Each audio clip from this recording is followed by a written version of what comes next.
Put God first. Put God first in everything you do.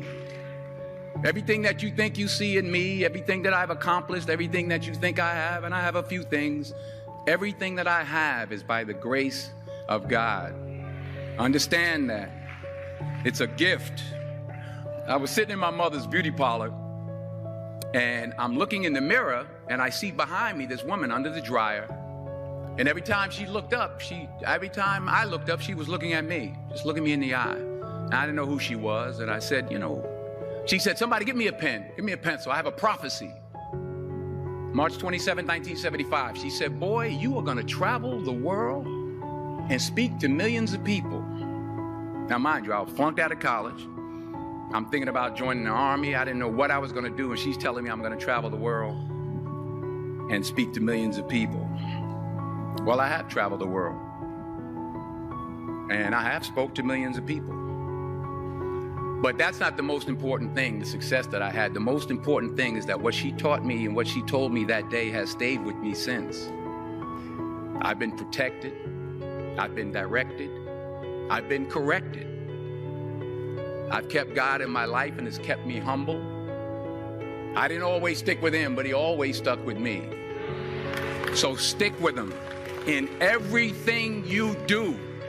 If you think you want to do what you think I've done, then do what I've done and stick with God. Number 2, fail big. That's right. Fail big. Today's the beginning of the rest of your life, and it can be very frightening. It's a new world out there. It's a mean world out there, and you only live once. So do what you feel passionate about. Take chances. But don't be afraid to go outside the box. Don't be afraid to think outside the box. Don't be afraid to fail big, to dream big. But remember, dreams without goals are just dreams, and they ultimately fuel disappointment.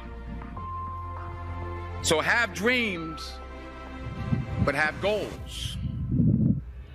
And understand that to achieve these goals, you must apply discipline and consistency. In order to achieve your goals, you must apply discipline, which you have already done, and consistency every day, not just on Tuesday and miss a few days. You have to work at it every day. You have to plan every day. You've heard the saying, we don't plan to fail, we fail to plan. Hard work works. Working really hard is what successful people do. Remember that. Just because you're doing a lot more doesn't mean you're getting a lot more done. Don't confuse movement with progress. My mother told me, she said, yeah, because you can run in place all the time and never get anywhere. So continue to strive, continue to have goals, continue to progress. You'll never see a U-Haul behind a hearse. I'll say it again. You'll never see a U-Haul behind a hearse. I don't care how much money you make, you can't take it with you. And it's not how much you have. It's what you do with what you have. We all have different talents. Some of you will be doctors, some lawyers, some scientists, some educators, some nurses. The most selfish thing you can do in this world is help someone else. Why is it selfish? Because the gratification, the goodness that comes to you, the good feeling that I get from helping others, nothing's better than that. Nothing's better than that. Not jewelry, not big house I have, not the cars, but it's the joy. That's where the joy is, in helping others. That's where the success is, in helping others. Finally,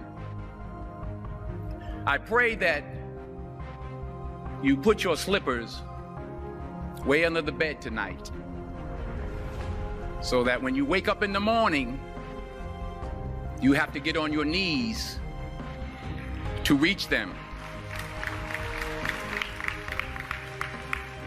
And while you're down there, say thank you for grace.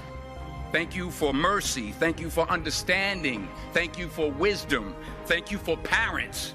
Thank you for love. Thank you for kindness. Thank you for humility. Thank you for peace. Thank you for prosperity. Say thank you in advance for what's already yours. It's how I live my life. That's why I am, one of the reasons why I am today. Say thank you in advance for what is already yours. True desire in the heart for anything good is God's proof to you, sent beforehand to indicate that it's yours already. I'll say it again. True desire in the heart, that itch that you have, whatever it is you want to do, that thing that you want to do to help others and to grow and to make money, that desire, that itch, that's God's proof to you, sent beforehand already to indicate that it's yours. And anything you want good, you can have. So claim it. Work hard to get it. When you get it, reach back. Pull someone else up. Each one, teach one. Don't just aspire to make a living. Aspire to make a difference.